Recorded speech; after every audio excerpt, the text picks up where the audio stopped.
¿Cómo estás? Muy bien. Buenos días.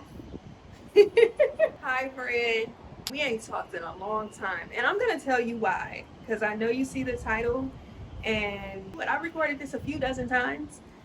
I'm currently in Panama. The only way for me to tell you how I got to Panama is for me to tell you where this all started. So let's go back.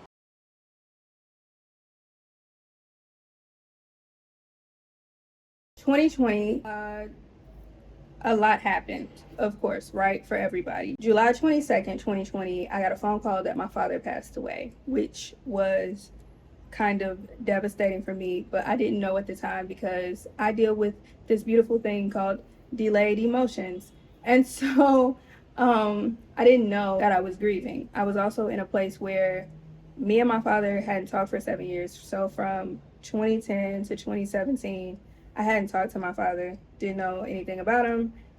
Me and my sibling, Leo, had went to my brother's funeral on my dad's side. When we got to said funeral, he knew who my brother was, but he didn't know who I was. So that was like the first feeling I ever got of someone like forgetting me and kind of really jamming the screw into my insecurity of like the fear of being forgotten.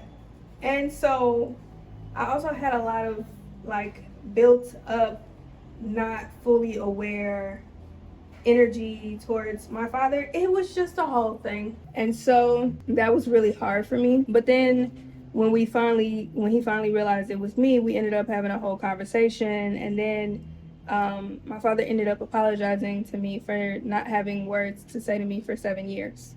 And that was in 2017. So in 2020, we hadn't talked. I kind of have this thing in my brain that, like, when I know I'm not going to talk to somebody again, I like to leave them in like this perfect position in my brain of like, we ended things on good terms, right? Which is kind of like a theme in my life. But neither here nor there. That's what I had did at the time. And so when I found out he had passed away, it took me a while to really like grieve it. And it was really kind of hard, to be honest. It was a whole thing. I'm not gonna lie to you. What did I do though? I kicked into gear, went into work. I worked a lot. Time to do this, do this. I ain't got time for that, you know? But I am saying the way people are like purposely finding black women, like not sexy for somebody else, sexy for yourself. When you feeling yourself, like bitch, period, period. My name is Precious Wallace, and I am the founder and creator of King P Studio and Art in Many Forms. That's what I did. I had an ex at the time who we literally had spent all of 2020 breaking up. We weren't together, but lesbians know. Y'all know. It takes forever. So I still had stuff at her home, and like she still had stuff at my home, and whatever. That ex and my father actually have the same birthday, and it's coming up here soon. So I go to Denver, and I have a good time being there. But I come back, and the plane ride home, I have an anxiety attack. That same ex, she sends me a picture that I get when I land of this very important earring that my auntie on my mom's side had got me, and I had been looking for the other earring for the longest time, and so she had found it in a blanket, and I was just like, oh snap, I could tell you how, but that conversation turned into a whole argument, mainly because it just turned into a whole argument, and I was like, this is not what I want to do. Like, I hate this. Like, I hate doing this with you, but my emotions were so high that day, unknowingly, because I definitely deal with delayed emotions, unknowingly, of dealing with like this delayed emotion of grief. In that moment, I was just so like irritated because she wanted to give me stuff that I had left at her home a year prior, and we have been in each other's life for the whole year, and she never brought me this stuff. And I just felt like at the moment, again, my emotions were just too all over the place, and it was just like, it just felt like a shot. It felt like a shot to my heart. it felt like a shot to my heart. So I was like, okay, like, and it didn't end well. So that was January 13th. So now it's January and I'm dealing with two things because not mutually agreed on. She just went no contact. So I'm like, okay. Man, by the end of 2020, I had literally like just avoided all of those feelings and I had just threw myself into work. But the crazy thing was is that by the end of 2020, I had ended two friendships. One on like amicable terms, and then the other one, it didn't end on such great terms. And that really sucked at the time, but I was like, you know, whatever. Eventually, I ended up taking like a week sabbatical in one of my favorite places, which is St. Louis. I had found this new person and I was like, I'm gonna try with you. And that was the whole thing because, child, I ended up spending a lot of time in St. Louis, okay? A lot of time in Missouri. It was a good time. Boom, I had spent a lot of time in St. Louis and I was like, all right, cool. Like, I didn't really lose my mind too much about it. But either way, child, by May of 2021, me and that person had decided, you know what, this isn't working. Which, crazy enough, because I had been on flight after flight after flight, flight after flight after flight after flight, flight after flight after flight.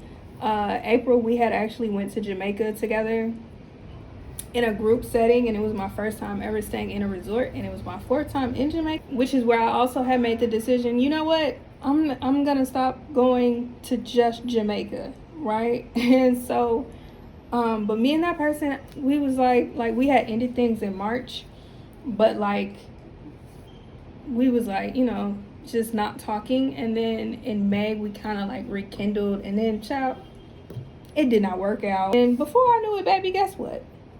I was on a flight to Atlanta for Memorial Day weekend. Had the best time, okay? And crazy enough, like, I really just still had this like empty feeling of like, damn, everybody around me has moved. I haven't, even the person I had dated back in St. Louis, she was from Virginia. So, you know, it was like, everybody has moved except for me. Like, what's taking me so long? Like, what's wrong with me type of deal. And so I started talking to God. I'm like, God, you know, I'll say yes to wherever you want me to go. Right? And I'm rolling my eyes to myself, not God. So Memorial Day weekend, I go to Atlanta. I end up meeting a lot of folks. At this point, I'm kind of like TikTok known, like especially in Atlanta, because I'm speaking on all like lesbian things on my TikTok, and so a lot of girls know me. And also to mention, like, I'm in my no season. Like, I'm not fully aware of these things that are already taking place, grief and heartbreak, but I am aware of the fact that like I don't need to be dealing with nobody. So I'm in my no era. Which, funny enough, like, I was in therapy. I was on my fourth therapist. I've been on my fourth therapist since June 2018. Sidebar, another reason why the person, we gonna call her second ex, meant so much to me is because like we had spent almost like a year in therapy. I had given up half my sessions for us to just figure out our woes, and we never did. But neither here nor there.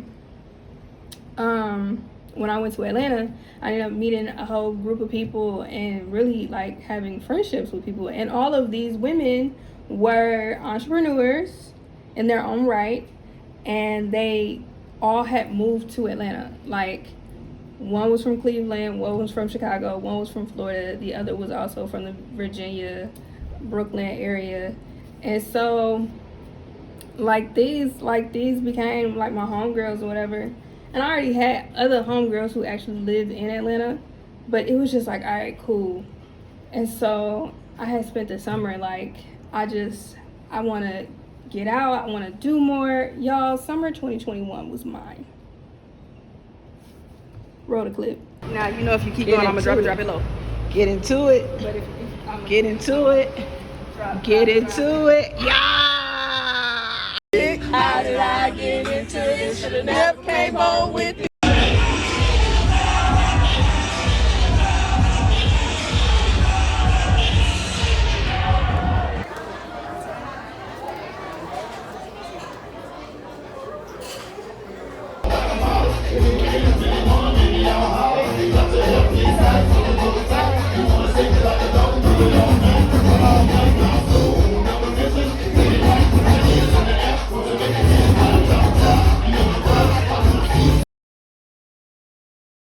Baby, I was outside. I was outside. I was outside. I was outside. I was outside. I was outside. It's really not a question. I was outside. I was outside. Yeah. So boom. I'm outside. I'm living life. I'm in my no era. I'm not saying yes to people. I'm not going on dates. I'm just on planes. I'm catching flights, not feelings. Okay? And then I end up talking to a new person, and we weren't talking, but we started talking. You get what I mean? So I'm like, I like her, and she likes me, and so again, I'm on my travel spree though. Now, if you're confused, ex number 2 is the one who was there for the grief of my father. Ex number 3, also known as the favorite ex, she is St. Louis. She's St. Louis Bay. And so boom. I start talking to this young lady. We're super duper cool. We get super duper cool. She is a firefighter and she's also a realtor. We get to talking, and I really like her. So boom, I've lived a life.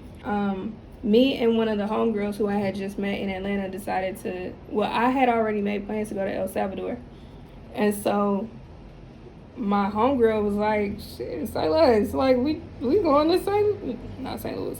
We going to El Salvador." So boom, we both took a flight to El Salvador for 4th of July weekend, and we had like the most beautiful. Let me show y'all.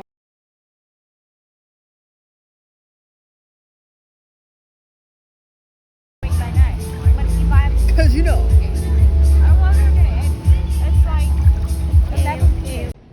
So yeah, we had the most beautiful type of place, and just the whole experience, it was beautiful.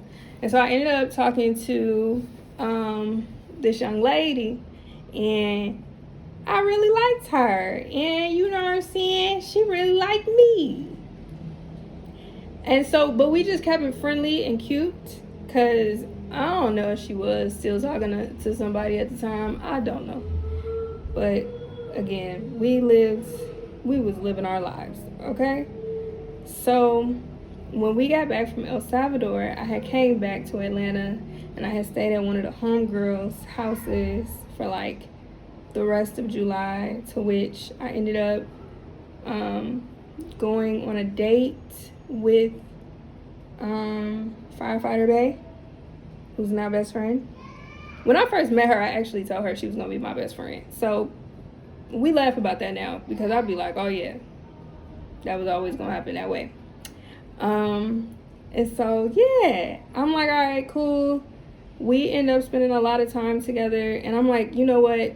This is my chance. This is my opportunity. I'm gonna take it. God, this woman is a realtor. Clearly, it's time for me to move. You see how sometimes we be trying to bend God to like what we want God to be? I know deep down in my heart, Atlanta is not a place I want to live in, but I'm like, clearly, God is directing me here. And I'm like, all right, cool. If God is directing me here, I'm going to take the chance.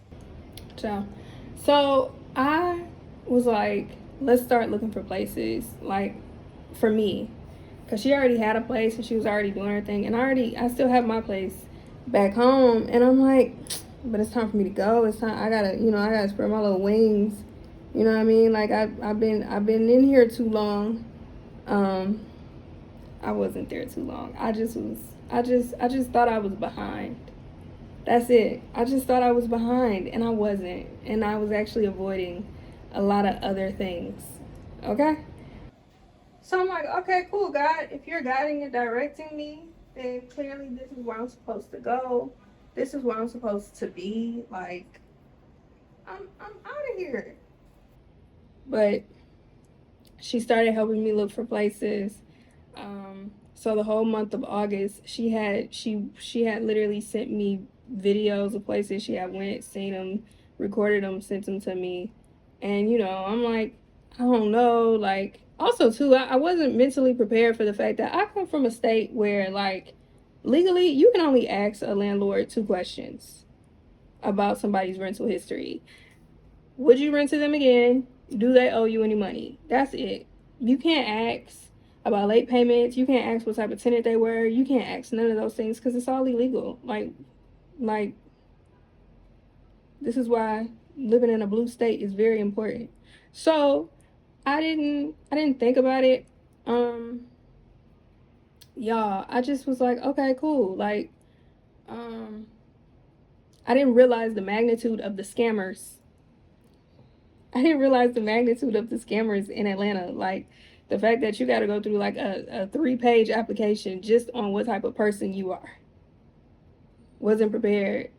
So around September, me and her had talked, and I'm like, I just feel like I should move and da da da da da. Or this is ending August, going into September. I had a homeboy who was a friend at that time who needed a place. I needed to find somebody to sublet to, and so I've just imagined that this will work out really well. Which, looking back, it was never going to work out really well, but I thought it would at that time. Packed up all my stuff. Me and her had talked. The moving process to Atlanta was taken to, like, it was going, but it wasn't going. And I was just like, all right, cool. We had agreed on me living in her home until I found my place. Like, that was the intention and that was the goal. So I started moving all my stuff to Atlanta. Ciao. Next thing I know. Next thing I know, we might have to switch the angles. Hold up. I finally decide on a place, but Atlanta is full of scammers. End up not being able to get the place that I want, which is kind of cool because the whole application process, like, it felt real fraudulent. Like, things were misspelled and incorrect, and they wanted my social and couldn't explain certain things to me. So I just ended up being like, no. The answer is no. Like, I know you can't apply to a apartment building without using your social, but when the line social security isn't even spelled right, do you really still put your social on it? I hope not. The next thing I know, uh, at this point, I'm on my way to Atlanta.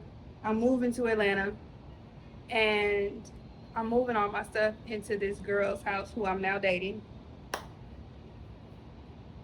And, I never stopped attending my therapy sessions, right? And so, in the midst, my therapist asks me the most craziest thing. She's like, Precious, who would you be if you didn't have art? Who would I be if I didn't have art? Who would I be if I didn't have art? Little backstory context. Me and Art locked in. We are 4 lifers, okay? 4 lifers. I skipped that part, but you get it, right? And I tell people all the time, like, my art is so great because of my trauma, and it has taken me places that I never imagined. I understand that now as, like, that was always God, but, like, at the time, what are you talking about? So boom, now we are at the next stage: grief and heartbreak. And now we are at the next stage of depression. In October of 2021, I had to fly home to get my braces removed. So I'm like, okay, cool, whatever. I find out said ex father passed away. I try to reach out, I get no response. I'm like, okay, you know what, never mind. She don't want to be bothered, right? And I want to say November of that year, me and the current person I'm talking to, we have like an unbalanced conversation. And I end up going back home for a speaking engagement. And I get there November 3rd, and I'm supposed to be leaving November 6th. I got there November 3rd, and I didn't leave until November, like, either somewhere between the 12th and the 15th. I didn't leave until then. Like I literally just I stayed hidden. And it's just kind of what I did to rejuvenate and to kind of get back into a space of like some type of rhythm, not so much a balance, but definitely a rhythm. And I really like at the time, I'm like, everything is off. I'm dealing with grief, I'm dealing with heartbreak, I'm avoiding all this stuff. Now I'm dealing with depression. Um, I'm already sad that I'm not being validated in romantic ways by the people who I find interest in. So that was a whole thing. But nothing could have prepared me for the next part. The next part on the journey. The woman I'm dating at this point, she makes everything fresh, right? She makes her own sauces. She makes all of her foods from scratch. I mean, we was at the DeKalb Farmers Market every weekend. Plus, she's a firefighter, so firefighters over here have A-Day, B-Day, C-Days, and she had B-Days. And so if you know, or if you don't know, firefighters in some places work 24 on, 48 off, right? So that was her schedule. She was 24 on and 48 off. And we was always eating. I didn't know at the time that there was something about the swoop in. So I want to say around about February, I was like, I'm in a lot of pain. It was causing like the food I was eating. Granted, it was good. It was all homemade. Nothing was bad about it. Nothing was bad about the food. The food was amazing. The problem was I didn't know at the time there was a really major factor happening in my body. So something I hadn't been avoiding, but I'm not a doctor. I went to school for art. So I could only advocate so much. And also at this time, I really didn't know how to advocate for myself. I had actually just got done branding a life coach. And so I ended up reaching out to her and doing work with her for a while. So pretty much February came around. I flew back home, me and my now partner. And I'm like, I need to see my OB.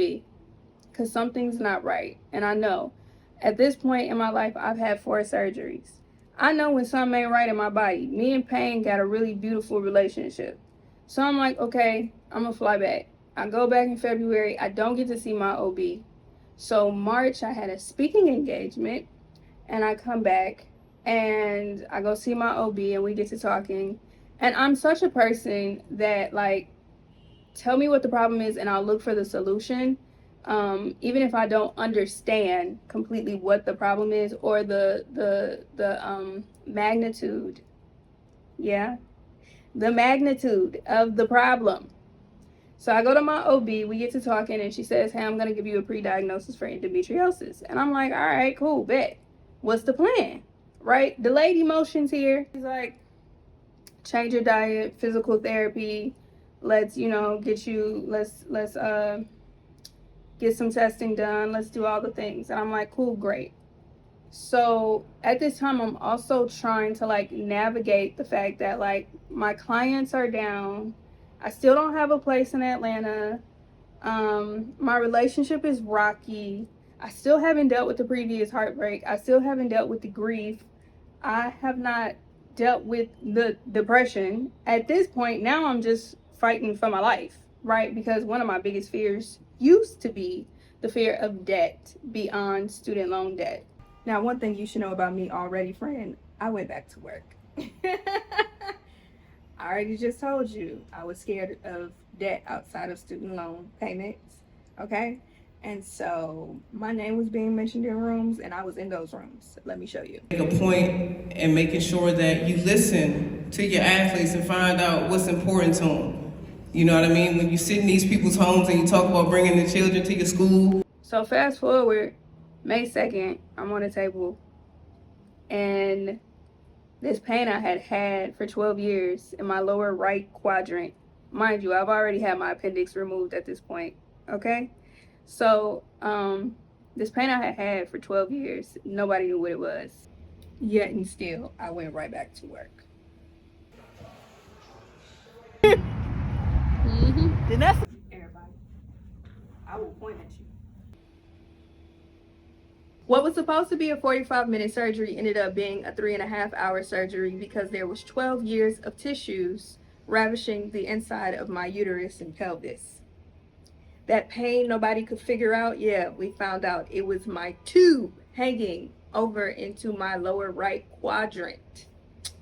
It was so damaged from the tissues, it barely functioned. She could barely get whatever she put in and out. There was nothing coming out. Woo!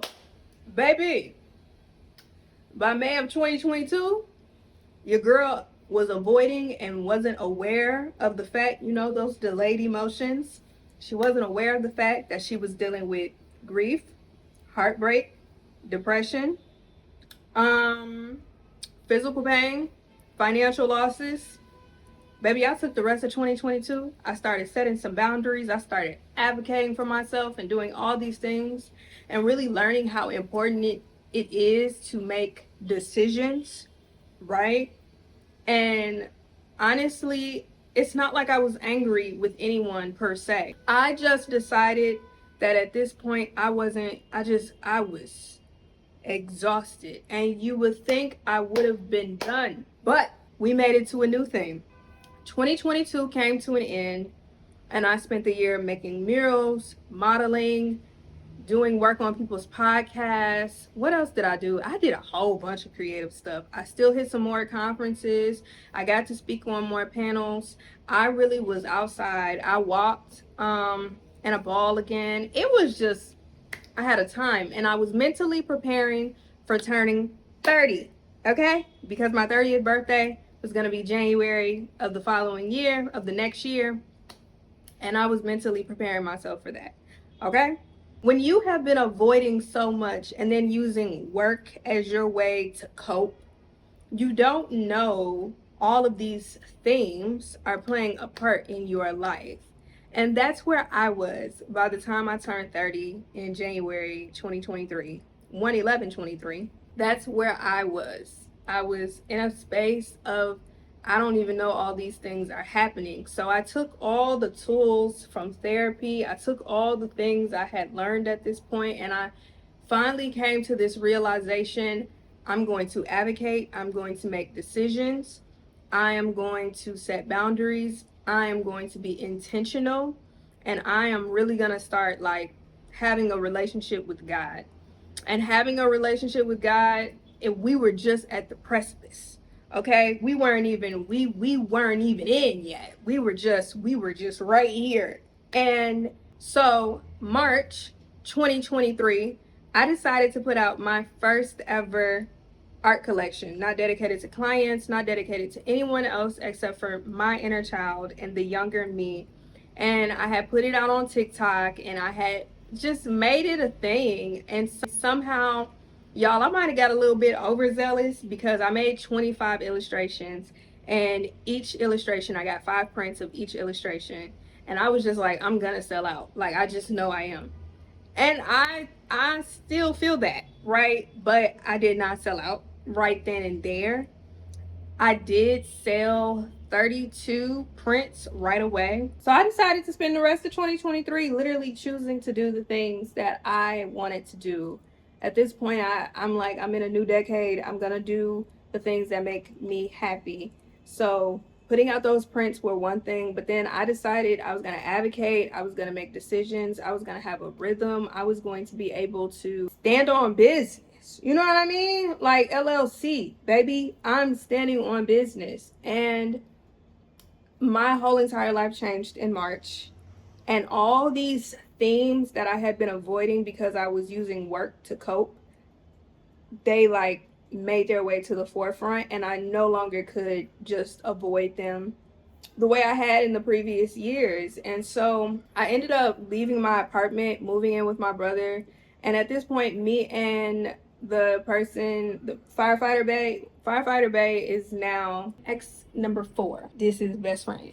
Okay? We both lived with my brother, and then after we moved to California, and moving to California in itself for me was a beautiful experience. I would move back to California.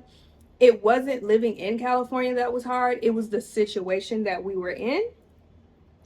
Yeah, and I'm not gonna put nobody's business out there. All I'm gonna say is people be saying yes when they really mean no. And that was something that we like both learned the hard way. But you know what? By January of this year, my birthday came around again. And I don't know about you, but my new year started real interesting. And so I actually ended up having a conversation with one of the homegirls from Atlanta who pretty much mirrored me and was like, Precious, it's time for you to walk with God, kid. Like it's time for you to move around with God. And I did that. Now I'm here. Now I'm here in what I like to call the Riri era. Right now it's my boring season. And the Riri era is very much rebirth, reimagination, revision, rediscover, just everything that starts with re, right? That's where I'm at right now. And so I didn't want to just come back to YouTube or just try to start making YouTube videos like I'm up here. I wanted to purposely and intentionally really share with people where I'm at in this world. And I like mentally, emotionally, spiritually, physically, romantically, geographically, you know what I mean? Like all the things, right? And I really wanted to share that with people because I miss community, and I miss having community and building community and having an intentional community that actually wants to see you win. And I actually love seeing other people win. And I've really craved this for a while. And I know this is not going to be an easy journey, but I know that YouTube is going to change my life. I know that being on social has already been changing my life, because being on my TikTok and growing it the way that I did, and I started making money from my TikTok, so if y'all want tips on that, I can give them to you. But honestly, it's just for me about community and intentionality. And of course, I want to make some money, but I really want to speak to my overachievers. Like, I know there's so many of us who use work to cope. And if you do that, this is a safe place for you, friend. So yeah, I hope that you join me on the journey. I hope that you are prepared to go on this journey with me. This really means a lot to me, and so I'm just really grateful. I'm grateful to see and have y'all here. And so make sure you like, comment, subscribe, and welcome back to my channel. Bye, y'all.